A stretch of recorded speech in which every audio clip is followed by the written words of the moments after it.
Bismillahirrahmanirrahim. Hukum membaca basmalah itu pertama bisa jadi menjadi wajib. Di mana tempatnya wajib yaitu di saat kita sholat, yakni di dalam membaca Al-Fatihah. Dalam mazhab Syafi'i, basmalah ayatun minal Fatihah. Basmalah itu adalah merupakan satu ayat daripada suratul Fatihah. Karena para ulama sepakat bahwa suratul Fatihah itu jumlah ayatnya ada 7. Sebagaimana firman Allah, "Walaqad atainaka sab'an minal masani wal Qur'anal 'azim." Sungguh wahai Muhammad, aku berikan kepadamu sab'an minal masani, yaitu 7 ayat yang selalu diulang-ulang. Nah, basmalah itu termasuk dalam kategori suratul Fatihah. Nah, dalam sholat, dalam mazhab Syafi'i wajib harus membaca basmalah. Kalau tidak membaca basmalah, berarti otomatis sholatnya batal.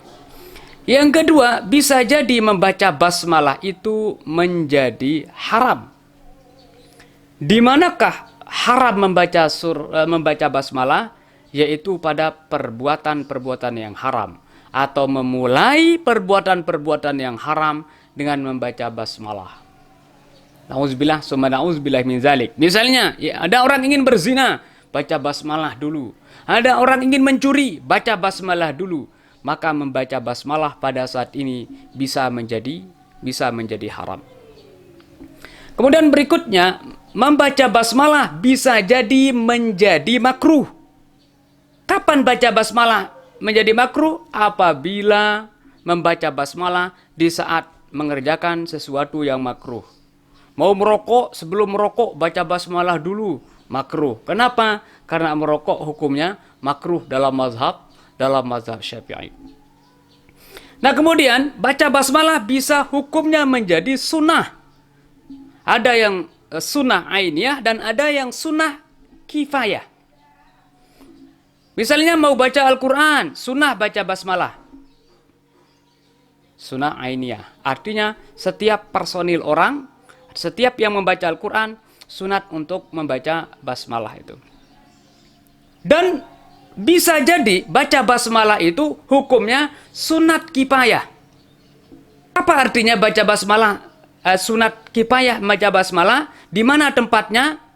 Pertama, di saat ada orang makan berjamaah dalam satu nampan misalnya, supaya mereka terlindungi daripada setan, maka disunatkan baca basmalah. Dan sunat ini disebut sunat kifayah. Atau contoh yang lain, mohon maaf, di saat suami maupun istri berhubungan badan, disunatkan dan sunat kifayah untuk membaca basmalah. Artinya, andai kata suami saja yang membaca, maka suami plus istri dilindungi dari syaitan. Nah, ini hukum daripada membaca basmalah. Nah, kemudian kita lanjutkan. Tadi sudah kita sampaikan bahwa segala sesuatu, aktivitas atau perbuatan yang diawali dengan membaca basmalah, maka perbuatan itu akan menjadi perbuatan yang barokah. Apakah arti daripada perbuatan itu menjadi barokah? Yaitu di saat orang itu sukses, di saat itu berhasil mengerjakan sesuatu itu, dia tidak sombong. Dia tetap mengembalikannya itu kepada Allah Subhanahu wa taala. Bahwa sukses dan berhasilnya perbuatan itu adalah tidak lepas daripada pertolongan, bantuan Allah Subhanahu wa taala.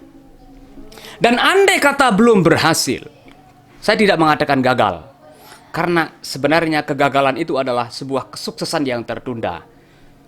Bisa jadi Allah SWT memberikan keberhasilan kesuksesan pada saat itu karena ada hikmah di balik itu yang tidak kita ketahui. Bismillahirrahmanirrahim.